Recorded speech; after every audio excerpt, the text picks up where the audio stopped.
Le but en fait de ces week-ends, c'est vraiment de faire prendre conscience aux enseignants en EPS, en APA et les entraîneurs sportifs qu'un enfant qui a une pathologie cardiaque qui ne se voit pas est quand même un enfant qui peut à la fois faire des choses, faire du sport, mais à des risques.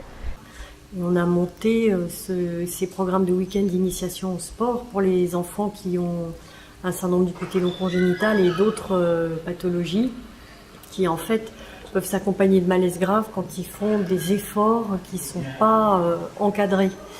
Et donc je travaille avec l'association Bien Vivre avec le QT long et conjointement nous établissons ces week-ends d'initiation en collaboration avec des structures chargées de la formation d'éducateurs sportifs ou des STAPS et l'équipe médicale qui s'occupe de ces pathologies également dans les CHU de la région dans laquelle on monte ces opérations.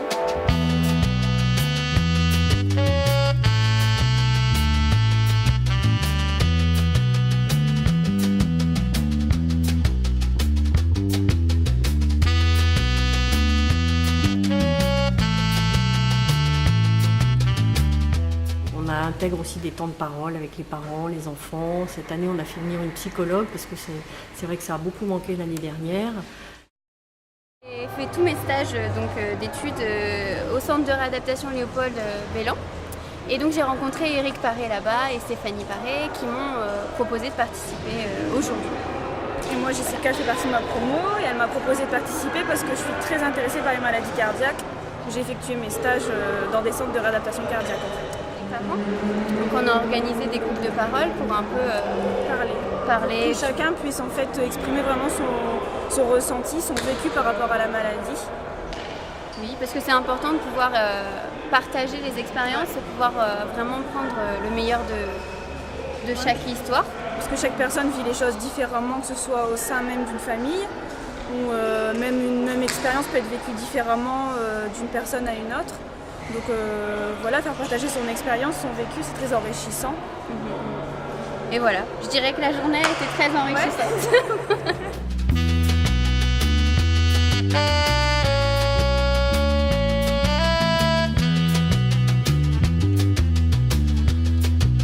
Au départ, ces week-ends-là, me semblait-il, n'intéressaient pas trop les porteurs du syndrome de Brugada, étant donné que c'est plutôt une pathologie du repos par rapport au QT long.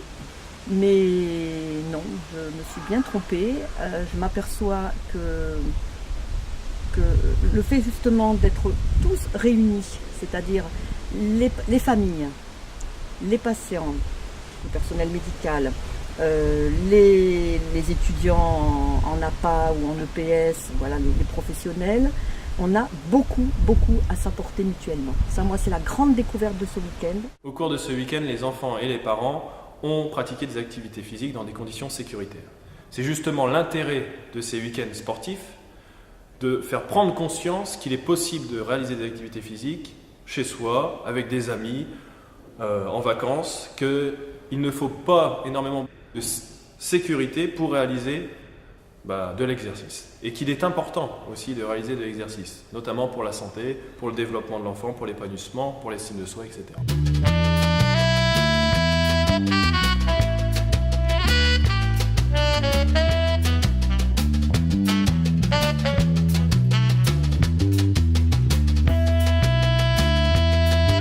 Alors nous sur ce stand là, c'est le tir laser.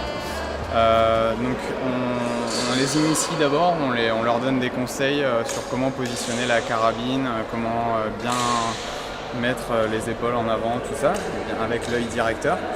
Et donc ça c'est le côté assez simple. Et ensuite on leur demande de faire un petit parcours qui fait travailler la proprioception, qui fait un peu travailler les muscles des jambes et des bras, pour ensuite les fatiguer et les mettre un petit peu en difficulté avant de tirer, tout en contrôlant leur cardio-fréquence-mètre pour ne pas les mettre dans le rouge, tout simplement. C'est un stand basé avec des poteaux de badminton et de la rubalise. Donc le but c'est de passer à travers en touchant tous les poteaux bleus en esquivant la rubalise, en essayant de ne pas la toucher. Donc ça c'est un peu pour tout ce qui est souplesse, etc. et pour visualiser le chemin qu'ils ont à faire. Ça aide beaucoup les enfants, surtout les enfants.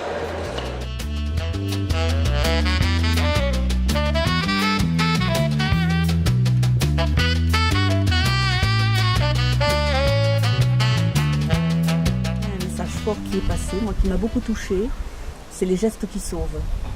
Voilà, ça c'est quelque chose, je pensais toujours que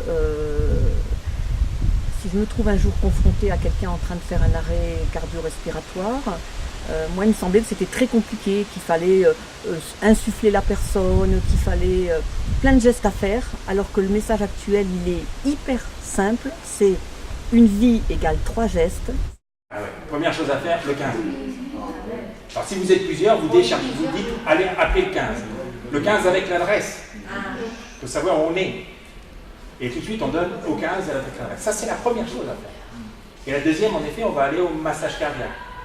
Et la troisième, on va se renseigner, savoir s'il y a un défibrillateur pas loin. Et le fait de faire ça dans une ambiance comme ça, on peut former des jeunes. Ils sont dans l'ambiance, ils vont accepter, il y a un côté ludique, ça passe entre un atelier. C'est très dédramatisé, oui. moi je trouve. Et puis ça passe entre 2 ateliers de sport, donc pouf, ils sont obligés de suivre le rythme s'ils veulent faire l'atelier suivant. Donc ça passe.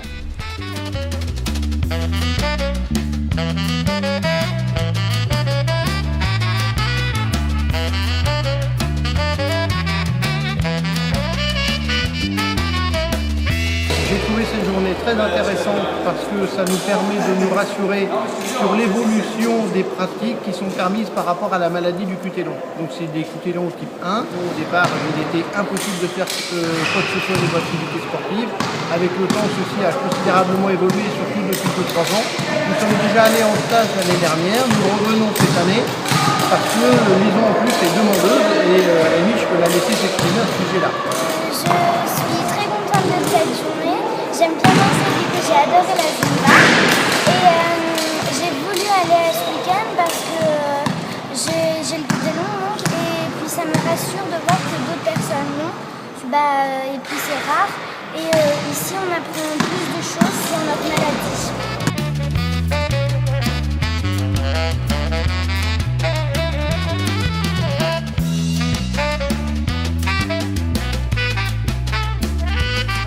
D'expliquer la pratique du sport par rapport au cardio-fréquence-mètre pour que les gens apprennent à se connaître et à l'utiliser. Moi je ne suis pas porteur du QT long, mais ça permet quand même d'apprendre à la pratique du sport avec son corps et voir ce qui est possible et pas possible. Les groupes de parole qu'on a eu, que ce soit avec le médecin ou que ce soit avec les psychologues, ça aussi c'est très enrichissant, très instructif.